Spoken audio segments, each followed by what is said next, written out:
everyone! This is your Auntie Grace once again. Ito na ang part 2 ng aming pagdalaw sa aming kaibigan sa Batangas. Mount Makulot! Mount Makulot!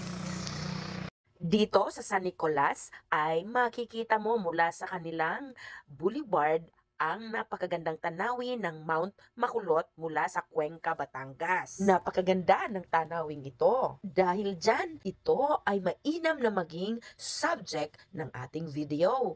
Ang kahabaan ng kalsadang ito ay ang baybayin dito sa San Nicolas. Mula rito ang lawa ng Taal. Ipinasyal lamang kami ng aming kaibigan pagkatapos namin kumain sa masarap na lumihan. Kailangan nating tiyagain yung init kasi uwi kaagad tayo.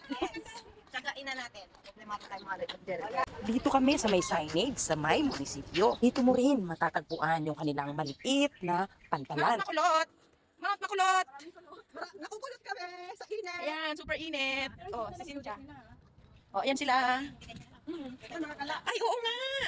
Ganyan natin matatanaw ang kahabaan ng boulevard na ito. Mainam ito sa mga nag-e-ehersisyo sa umaga.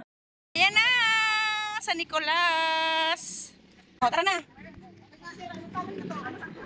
Sa mga nag-i-ehersisyo sa lugar na ito, sa tuwing umaga o sa hapon man, o kahit sa gabi na, panigurado, lahat ng taga rito ay masaya habang ginagamit ang lugar na ito. Malinis, maayos. Busog din ang mga mata sa mga tanawing bundok sa kabilang ibayo. Kami ay naglalakad na pabalik sa aming sasakyan upang bumalik na sa bahay ng aming kaibigan. Kung mapapansin mo, nakakunot ang noo at namumula na sa sobrang init ng panahon. Di na kami nagtagal at bumalik na nga dito sa bahay ng aming kaibigan. Maraming mga pananim sa paligid at makikita mo itong papaya na hitik sa bunga. Amin munang pinasyalan at tiningnan ang ipinapagawang bahay nila. Nadat na namin ditong nagbabantay ang kanyang anak.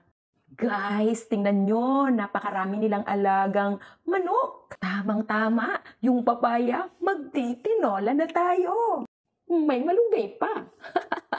Ay siya, tayo naman ngayon ay maglakad muli pabalik sa bahay ng nanay. Tayo magpaalam muna bago bumalik ng Maynila. Napakalalaki ng mga bahay dito sa kanilang lugar. Karamihan dyan walang taong nakatira. Sila ay nasa ibang bansa. Muli kaming narito sa kanilang bahay at nagpapaalam na sa nanay. Kami ay babalik na ng Maynila. Pansamantalang pamamaalam, aming kaibigan at sa mga inay. Hanggang sa muling pagkikita-kita sa ating lahat, huwag kakalimutang ngumiti.